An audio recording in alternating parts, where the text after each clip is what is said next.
panel the discussion, an objective and impartial view of the issues of interest to you. Nationbeat is on now. Director. Hello and welcome to a special edition of Nationbeat. Today we are talking libraries, and my name is Nathalie Jolie Fanis, and it's a pleasure to host this program as we get to celebrate National Libraries Week from the 8th of April. And with me is a panel of librarians, and we are going to explore the relevance, the adaptability, and the evolution of libraries as we celebrate Libraries Week.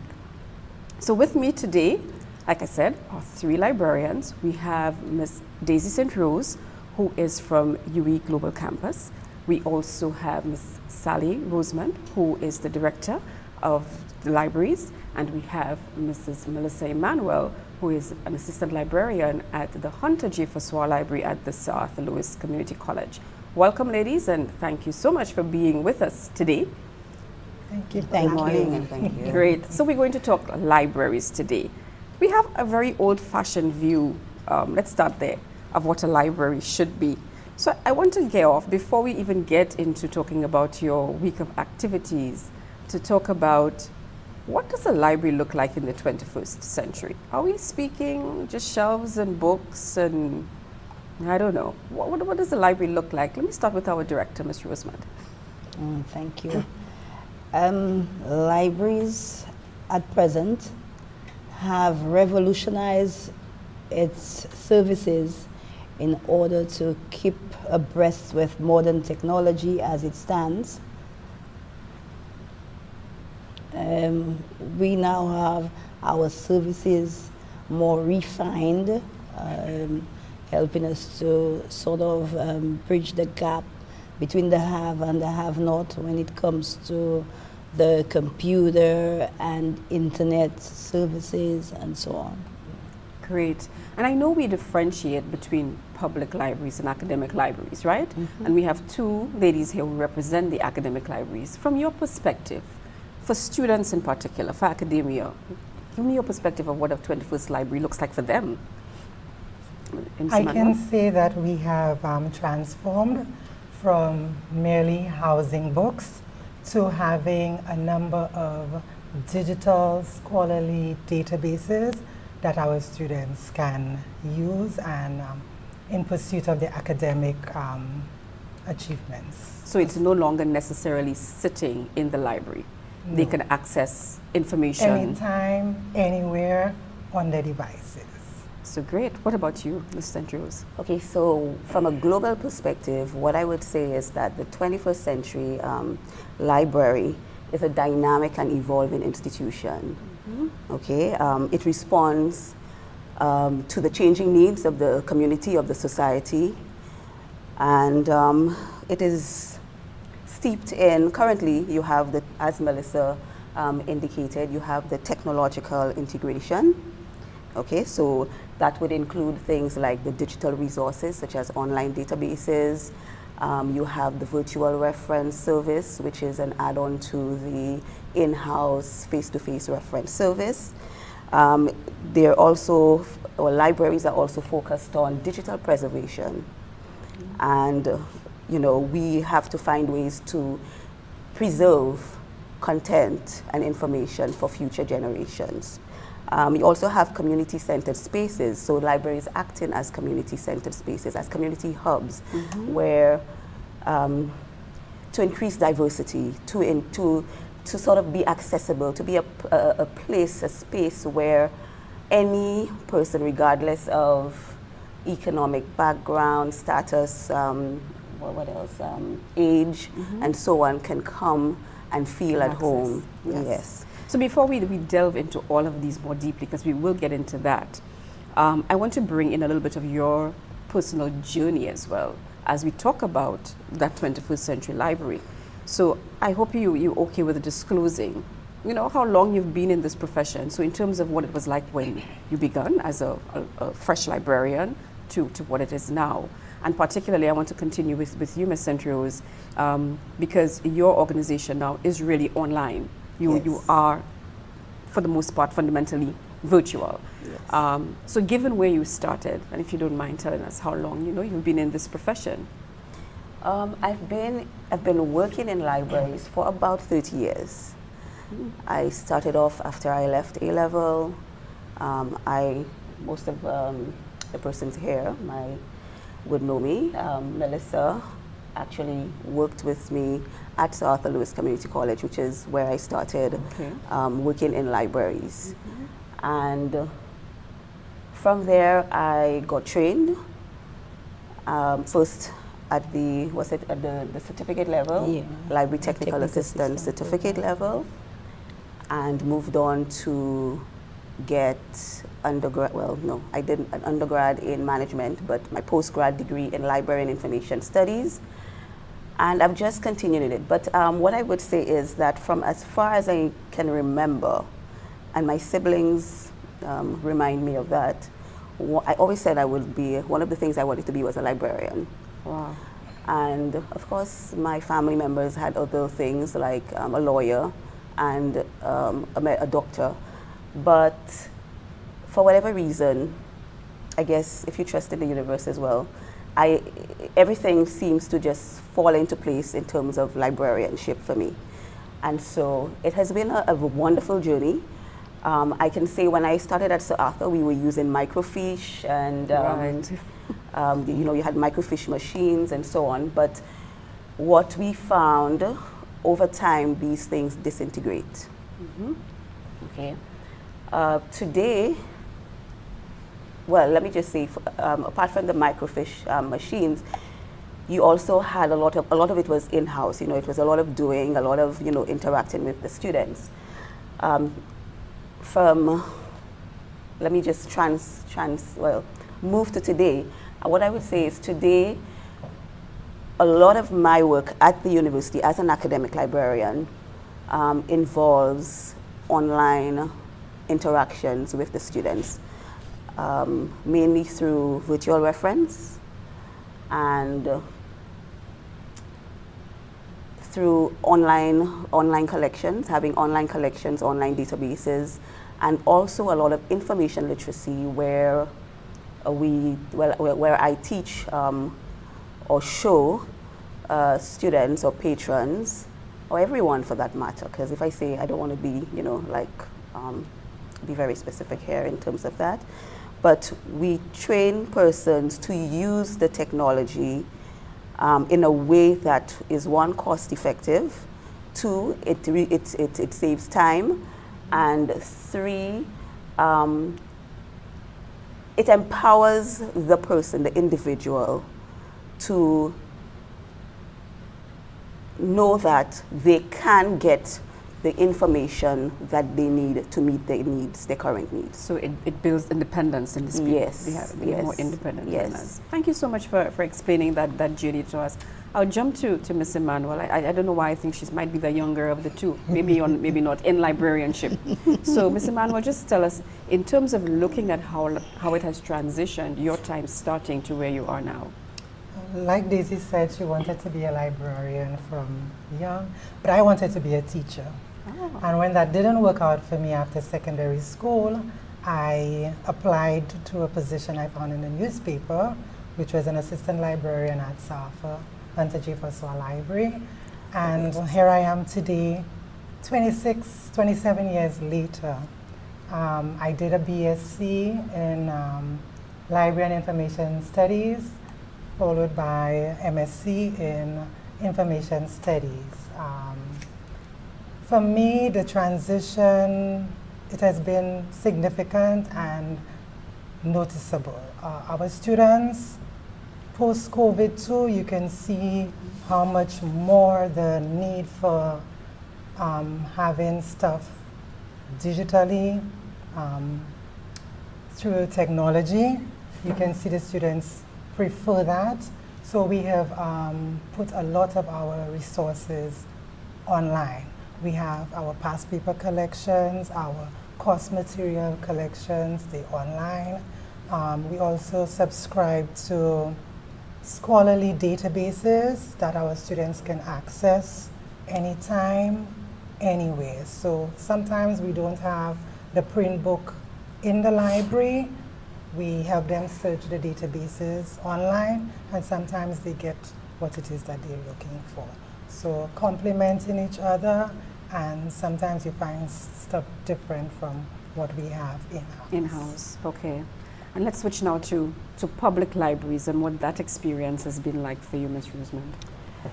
I started at the branch library in Grosley, so it's Grosley Public Library, for the past 28 years. I started there.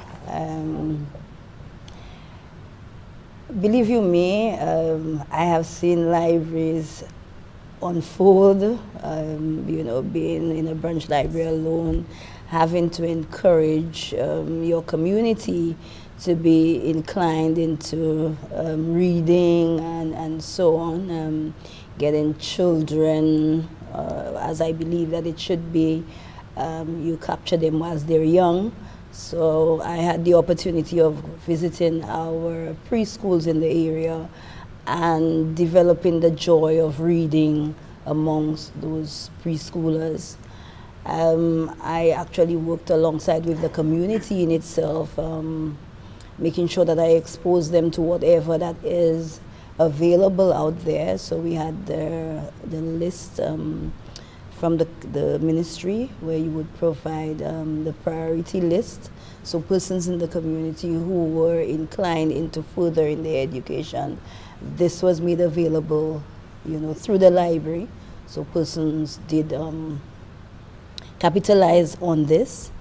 We also had the elderly, whom you had to try your best to tell them basically the necessity of having a library, because for them it looked like it was just children's place, a place where children should come visit because they are into academics and they aren't. So it was quite challenging through the years, and embracing technology as it came by, making sure that I developed myself professionally as well. So being there, I got the opportunity to attain an undergrad degree in Library and Information Studies. So there I felt confident enough. I wasn't that confident person to actually even face even the camera or anybody for that matter. So library in itself opened me up as an individual to be able to speak and express myself. So being in this new post of Director of Library Services, I am now challenged with keeping abreast with the technological changes in order to expose our community to it, which is our citizens in general, as opposed to my two colleagues here. They pioneer the academic side, but I have the challenge of the public, which is a wider range of patrons that I have to deal with. But all in all, we try our best. I think that's why we're here, to advocate really, to let everybody know that we are willing to assist, and so.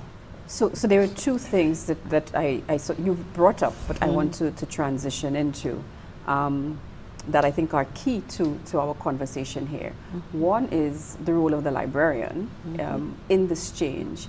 And two, for me, you mentioned it, are the technological advances. So I've heard you speak about it, but can we hone in to some of the major technological changes or advances, I would like to say, because I think it's positive. It's not just change, it's how you have advanced to meet the needs of the 21st century. So I don't know if each of you want to just at least point out one technological change or evolution that has happened with libraries. Okay. When we first started, I suppose my two colleagues can share the same sentiments. When we first started, we were exposed to the card catalog, where manually we would have gone to look for our subject that we were researching on. Basically now we have the management software, which is quite innovative.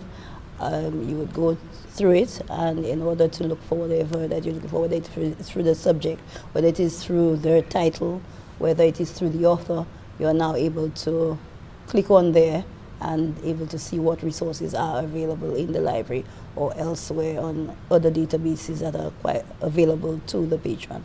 So you come in and you now have to scan your card and so on as a patron, what we would term like our little Massey card, what we say. Library now have a library card. Massey card. I'm just speaking, you know, that in general, because persons would then understand what type of card that we have, and you would generate your lending services through those through that card. So there's a move from paper-based. Yes. Even in terms of searching for resources to everything being digital. Digital.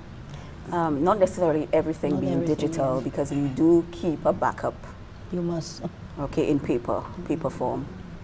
As we know, the technology is constantly evolving. We do not know, I think that we never know how long it will, as the technology evolves, if the previous one that was being used is going to be able to, will be supported by the new technology. So there is always a backup, okay?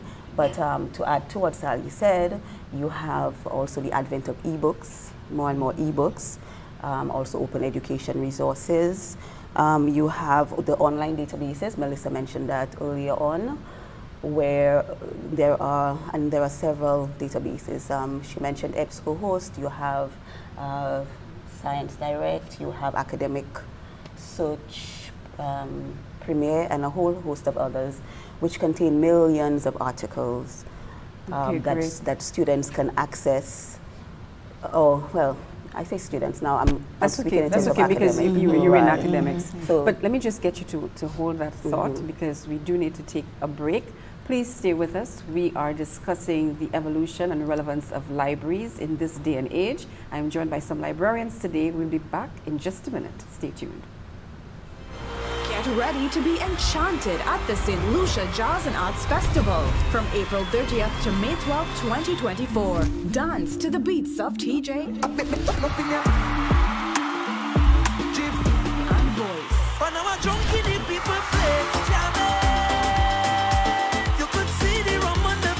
Immerse yourself in jazz sensations of Samara Joy. Guess who I saw today, my dear? And John Patitucci. And let the soulful gospel of Donnie McClurkin uplift your spirit. Feel the energy with Marshall Montano. Sway to Beres Hammond's timeless tunes.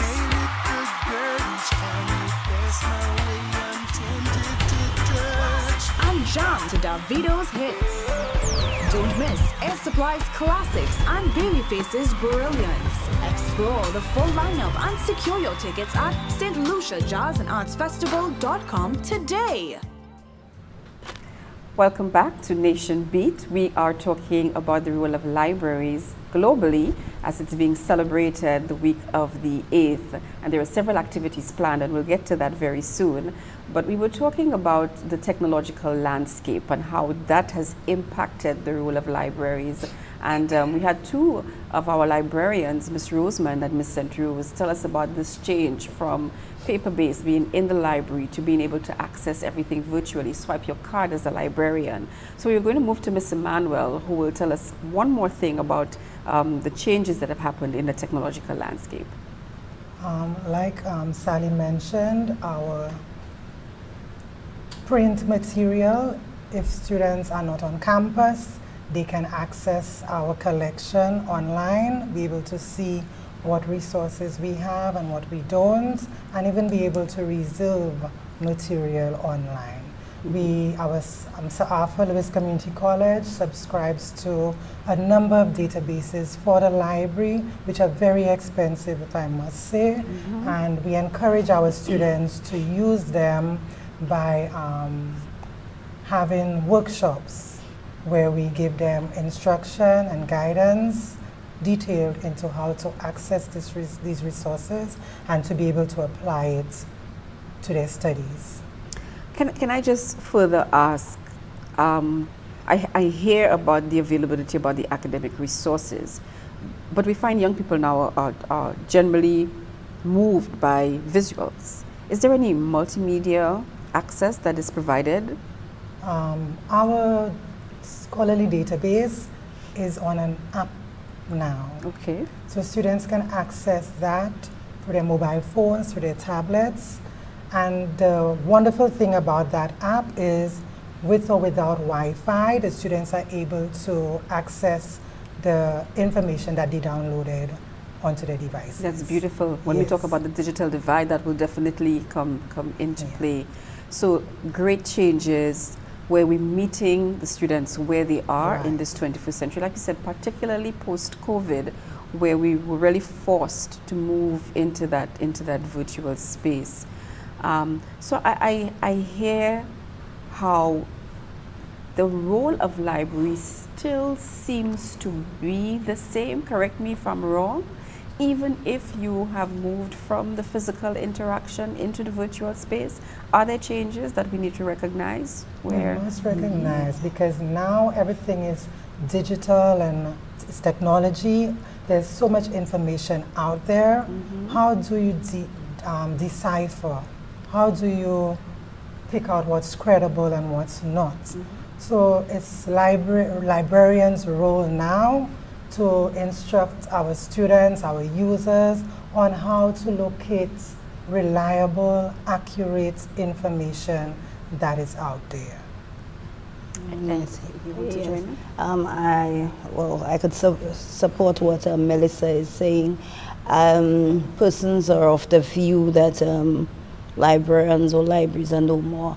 Really and truly, we are the most credible persons that can secure information for persons. We are trained in order to get the authenticity of material. There are things that we would be able to look for in order to cipher between fake news and what is supposed to be real. We have empowered ourselves by becoming digital, train ourselves in digital literacy in order to adapt, to help our patrons as they go along. So having this online training makes us more efficient to assist our patrons and so on. I suppose my colleagues here would be more into it with the artificial intelligence and the e-content and so. For us in the public library, this is forthcoming because they've got the text now in the e-content which the Ministry of Education has launched. We anticipate that this would help students or the average citizenry. So more or less the library would adopt some of those in order to help as well in making it more accessible to everybody. So we have really transformed, I must say. So the role of librarians, in order to keep abreast, you need to keep on training. You need to keep on training. I would reiterate, because we would be no more. We have to be on the cutting edge. We have to keep updating ourselves. Keep our professional development going in order to remain relevant. Yes, a good professional practice. So then can you speak to some of the innovative ways that you have tried to stay connected with your various groups, whether it be community or your students? I'm hearing workshops. How are you attracting students to become more literate in this information age? So what we do, we have online tutorials where you don't have to come in person. We can set up one-on-one sessions with you online, or we can have groups. Well, for us at the academic library, sometimes we have a lecturer making an appointment for a virtual session where we impart information literacy skills, critical thinking skills through these sessions to our students, to empower them, to make them lifelong learners. Yes. Okay. Any other examples of how you have become innovative in trying to reach community or students?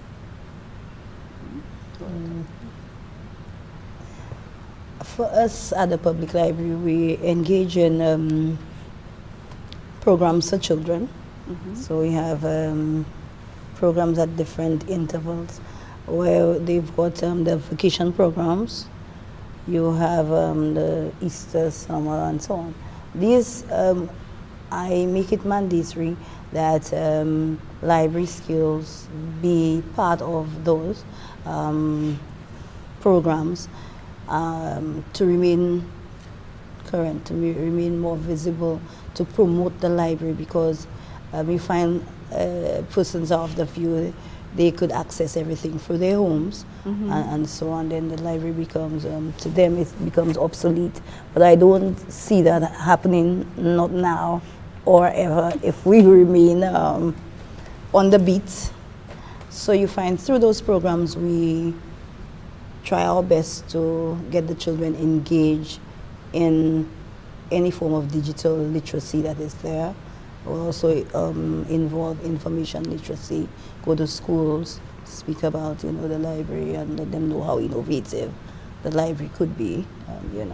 So within your physical space, if a student comes in or a patron comes in, is there any kind of interactive? Do you have stations with computers where they can engage? What is the physical space like in terms of the technological advancement as well? Yes, there is. We actually have a section at Central Library, which is the computer room. So persons do come in.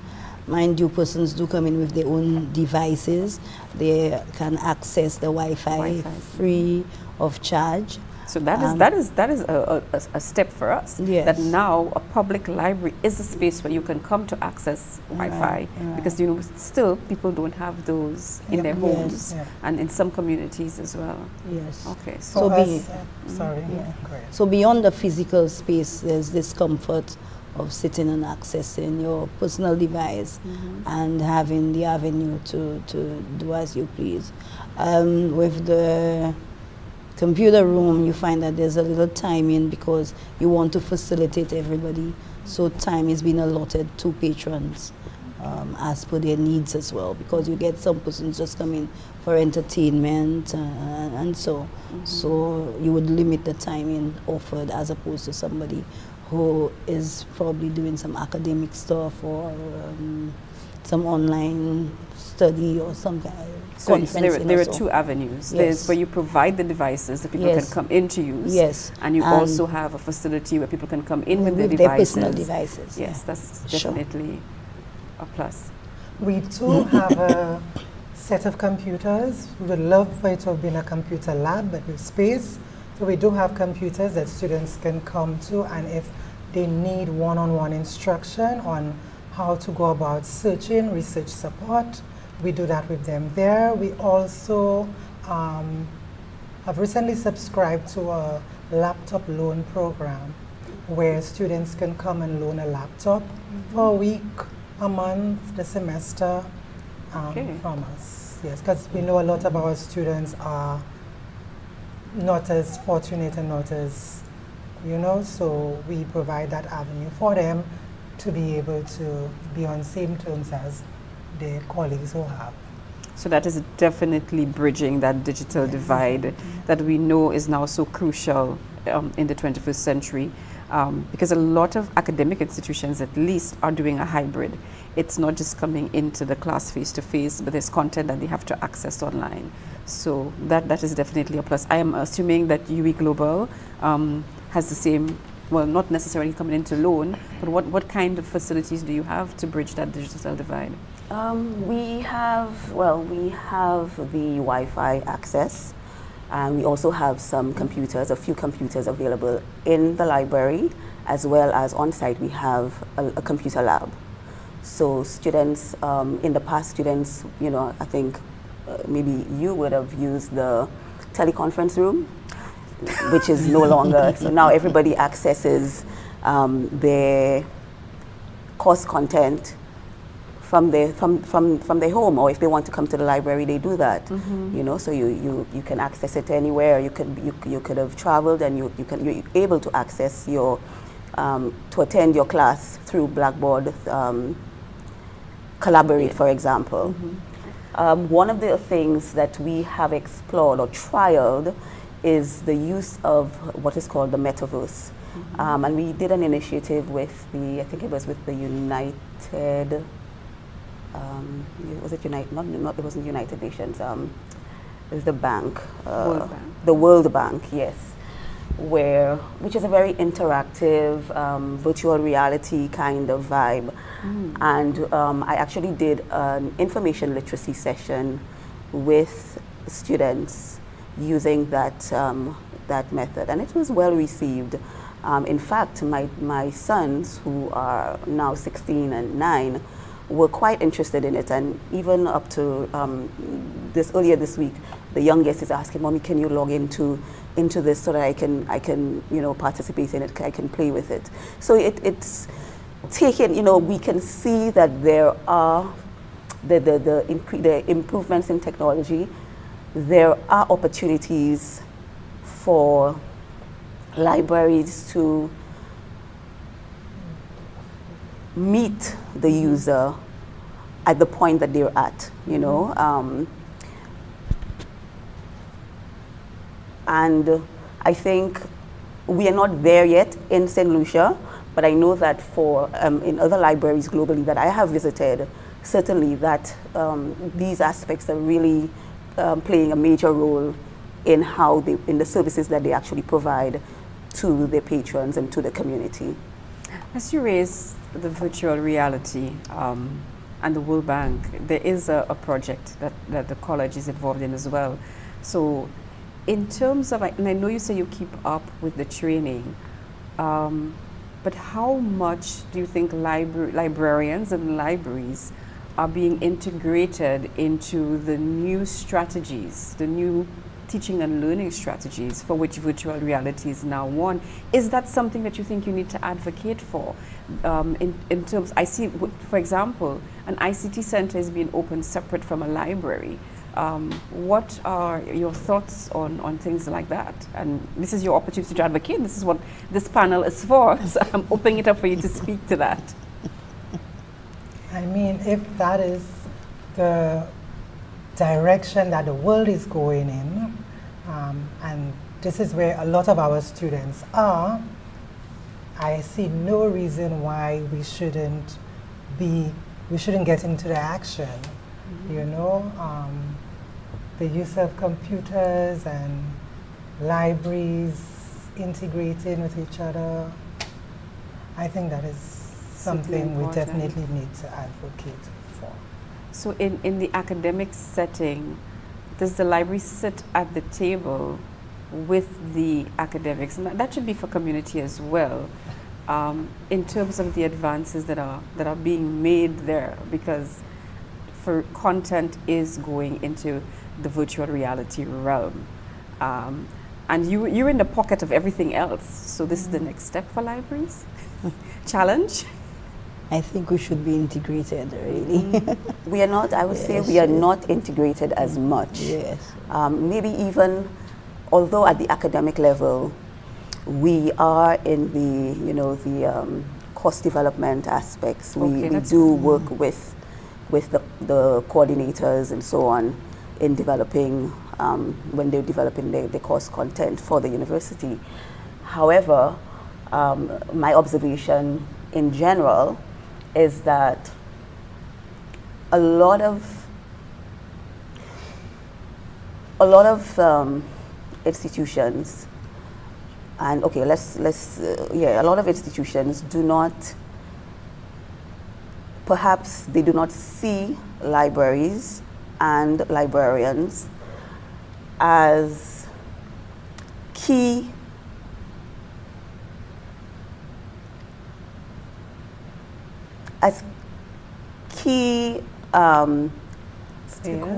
stakeholders in the development of whatever initiatives that they have. Mm-hmm. If we look at it in schools, for example, okay, so lots of students are getting devices. Mm-hmm. However, how many students can actually even, I'm not even going to say search for something, use Word properly. I have 3 children, and you know, I try to teach them because they can do every other thing on the device, their phones, their computers, tablets, whatever it is. They can do every other thing. And the minute, I mean, I'm a librarian, the minute my sons, for example, my older son, needs some information, it's as if I'm the walking encyclopedia. Mommy, what is this, that, and the other? So, of course, it becomes a teachable lesson. We go get the device, and you know, you show them how they can even use the simple, an internet search engine, for example, depending on the words you put in there, how you can get the information that you actually need. So there are things like Boolean operators, what is called Boolean operators, where you use or and, you know, not, and so on, to tweak the results that you will actually get. Okay? And I mean, these are very simple things. Students come to us, or come to me, and they have an assignment, and they will put the entire assignment. Yes, the entire question is just laid there. Miss, I would like information on, and I have to read the entire assignment. So of course it becomes another teachable lesson. Usually I would have a consultation with the student. I get them to think about related terms, broad terms, narrow terms, other words that you can use that relate to the same topic. And then, if they're not au courant, as we say, with the topic, then I may send them to do an internet search, do a Google search, okay? Just to get yourself to brainstorm, to find out what slant you really want to take on that assignment. Because otherwise, if I give you the information, then I am just, it's my perspective, right? And so I want them, it has to be them feeling empowered and them feeling that, yes, I'm doing this for me. So the information literacy is critical, and that again speaks to the role of librarians, and you have to transcend all those different levels. So we're taking a quick break again. When we come back, stay with us. When we come back, we will talk about community engagement and the activities planned for 2024 National Library Week. Stay with us. Fisherfolk in St. Lucia are facing many negative effects of climate change. La vie pêche est difficile parce que pour ça aller plus fond, ça nous peut acheter plus fuel pour faire journée là, mais nous pour dépenser plus la gasoline. En raison ça la vie pêche est difficile. Parti là c'est un qui affecte nous la vie. Il peut affecter vivre nous, il peut affecter canaux nous et il peut affecter machine nous. Aussi il peut affecter placement pêche. Asi on cher, c'est pour ça difficile pour pêcher ça assurer quand d'autres après la meilleure et puis pour adopter changement du climat. Climate change is happening. Are you prepared? Changement climat qu'a fait. Est-ce préparé?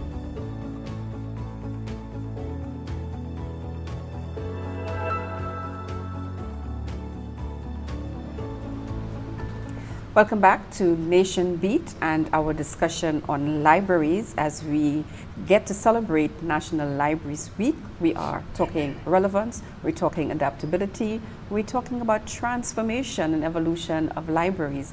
And when we left off talking to Ms. St. Rose, who is the librarian at UWI Global Campus, we were looking at how libraries need to be part of the conversation at all levels so that they are properly able to inform their stakeholders.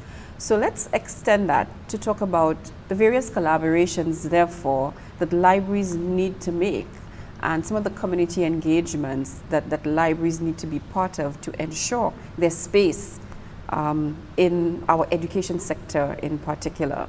So let's start with collaborations. Are there any key collaborations that library has made, needs to make to cement this space? For us in the academic library at South Louis Community College, one of our major collaborators are our faculty. We engage with them continually to integrate our resources onto their platforms, to integrate information literacy into their different subjects, so we can instruct students on how to search for information, how to pick from the information what is credible and what is not, how to integrate the information that they get into their projects, into their essays. So faculty at a college is one of our major stakeholders. What we have started doing for the past couple years is even bring our collaboration further to the community. We host a poetry slam competition, and we have an author talk series where we go into the community, we get persons to collaborate with us. For our poetry slam, we have persons in the community like Adrian Auger, like the Hippolytes, who coach our students and assist them in coming up with poems that they can perform. For our author talks, we have persons like Rick Wayne, Don French, McDonald Dixon, and we invite them to come in to speak with our students, you know, to scholarly minds, imparting their knowledge to our students to make them even better. So these are some of the collaborations that we have embarked on for the past couple of years. There seems to be a focus on the creative there. Yes, not just academic, but getting students to see the value of libraries even in their creative development. Yeah, and that's tied into our, you know, we are the managers for the Derek Walcott Library. So Derek Walcott was an arts person, so we just carry in the trend to develop our students in that regard. Okay. Any other collaborations that we can speak to? For the public library, we have gone, well, we hosted LitFest, a literary festival where we integrate with the community as a whole. We had persons in the creative art perform their poetry, song. We had the schools involved because, you know, we have a wider spectrum of persons to deal with. So the schools were invited. Bearing in mind that Reading Month is coming up, we're looking forward to hosting a number of activities at the library to get the children to come in, because as far as we're concerned, we need people coming in to keep this stigma, you know, that libraries are no longer relevant. So we need to be able to embrace them coming in and to see what we have to offer, what really has transformed, you know, libraries on the whole. Let me just put that at you. Where are the school libraries? How you say coming? You say that's coming into the community libraries? Into the community library. As director, are you also responsible for the libraries that used to exist at schools? Funny enough, I was exposed to that question just yesterday. When I assumed the role of library services, this was not under my umbrella, but a lot of questions have been geared at me with reference to this. I may have to look into it, but as far as I know now, I'm responsible for Central Library and the branch libraries. So only the community libraries? Yes. So school libraries would fall under the Ministry of Education? Yes, it would be. Then that means that's a key collaboration that you need to develop. Yeah. Because if it's right at the doorstep of the students, then they will transfer that into the communities maybe when they go. Just think. I should think so. Yeah, so you're saying... But I'm ready to embrace them really, because it's a sad story. You know, through the years, you know that they had all changed to LRCs, Learning Resource Centers and so on. So I suppose, you know, I was not in the capacity to probably make so a libraries difference. in schools have changed to learning resource centers? Yeah, they were, which is a key part of what librarians do. Yeah. So exactly. So are these learning resource centers manned by librarians? No, absolutely not. Yeah. So we're delving into the work that library needs to do, and that's what Library Week is supposed to bring out. Yeah. So let's hope there's a mindset change where that is concerned. Yeah, we've placed that on the agenda of the Director of Library Services.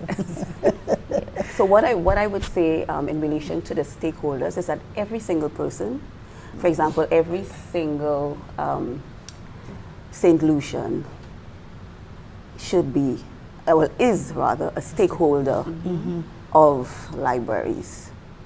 Okay, and if I want to get even, well, I could just name some sectors. You have the governments, you have businesses, non-profits, academia, disability organizations. All of those are collaborators. All of those, yes, need to be, or are stakeholders. And, you know, the whole point is that we want to advance accessibility and inclusivity. Okay, so the only way to do that is by knowing, well, first of all, having the support, okay, which has been lacking. And it's not just locally that it's lacking. I was reading an article last night for a library in the US from 1949, and they had similar issues. Okay, even issues with library workers themselves, who may not, while I guess they enjoy what they do, sometimes they may not be advocates for themselves. And so it starts with us. I think the super majority, okay, if I want to say it like that, it starts with us to advocate, to begin advocating and coming together to try to advance our profession, first of all, and the role that we can play, or the role that we do play in helping to build the society and empower individuals. And then from there, you know, sort of encouraging or inspiring other individuals within the community, the businesses, the layperson, whatever, to join us in those efforts to be champions for libraries and librarians. Great. That's a good way to segue into how you were going to do that, or how you have done that for this week of recognizing National Libraries Week. So let's talk a little bit about your activities and how you are increasing your visibility within the St. Lucian Society. How are you starting off this week? We are starting off by having a Thanksgiving service where all librarians on the island will culminate at the La Quamingo SDA Church. So persons from across the island will be there in attendance for this Thanksgiving. We follow the next day with the next day is Library Workers Day. Yeah, yes. So the library workers will be treated. For us at the Central Library, we have a sip, chat, and paint session there. The following days, we will be working, carrying out outreach in Grosley. We're looking forward to reopening the Grosley Public Library the week of the 16th. On the Saturday, since school is closed, you find like it's a bit tedious for us hosting many of our activities. So on the Saturday, we look forward to having a day with the volunteers. So the St. Lucia Retirees Association will be reading to children, and the Rotaract Club of St. Lucia will be reading to children on that Saturday of the 13th. In the communities? In the communities as well as Central Library. Okay. So you start off with the church service. So in celebration or in recognition of Libraries Workers Day, I hear what Central Library will be doing. Each institution is doing their own thing to celebrate each other and the workers at their library. So Hunter J. Francois Library will be doing something as well to recognize the hard work that we do every day. On Friday, April 12th, one of our activities is an Author Talks lecture where we'll be inviting two authors to impart to our students the processes involved and what it takes to be an author, just in case they have their eyes set on that kind of thing. On April 17th, we host a student debate at the South Louis Community College with the moot: libraries in St. Lucia are antiquated relics, no longer essential in the digital age. That promises to be exciting. The students are excited, and we are looking forward to hearing their perspective, yes, on whether libraries are really a relic. Okay, so it seems you have to go more than a week. It can't be Libraries Week anymore. The week might be too short a period. Yeah. Because I know with Hunter J you spanning almost 3 weeks, starting with the Word of Poetry competition the week before, and then leading up into your activities. Does UWI Global have any plans for it? Okay, well, as you know, we're a very small team locally. Are you the sole librarian? Yes, but I have some part-time persons who come in on a Saturday. Well, one part-time person who comes in on a Saturday. So my initiative, or the UWI's initiative, in collaboration with the local library association, NALIP St. Lucia, will be a one-day symposium, not happening next week, but happening in May in collaboration with Reading Month. So the theme for Library Week this year is for a richer, fuller life, read. And so I thought that, having this one-day symposium where it will invite stakeholders, not just librarians or library workers, but invite various stakeholders to participate in this event, can help us to advocate more for libraries and to showcase the importance of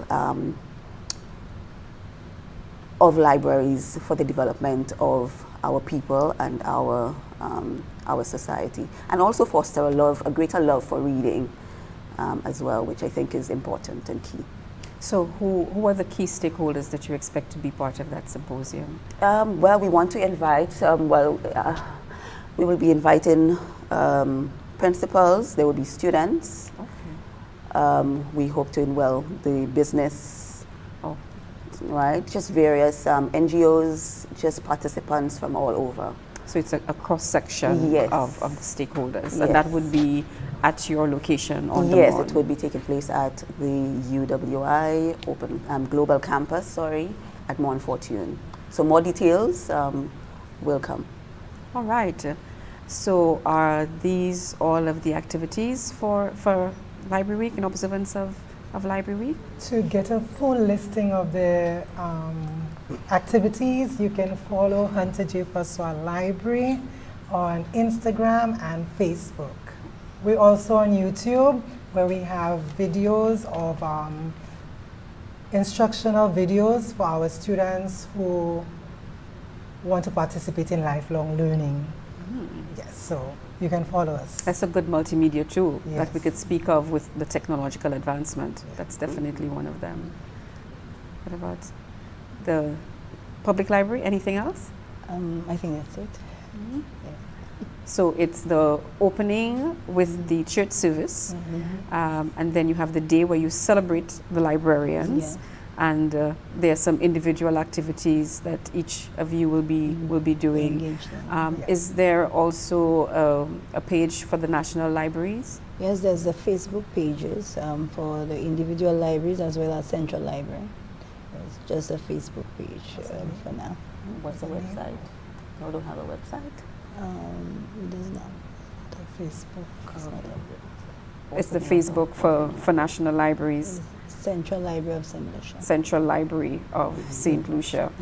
So, and of course, they can follow the NALIP St. Lucia page, where I always share various...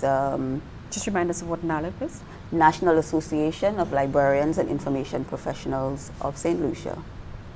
So you can follow that page on Facebook, where we usually link all the other libraries' information, their notices and so on, and also provide some very good resources that persons can benefit from. Okay, great.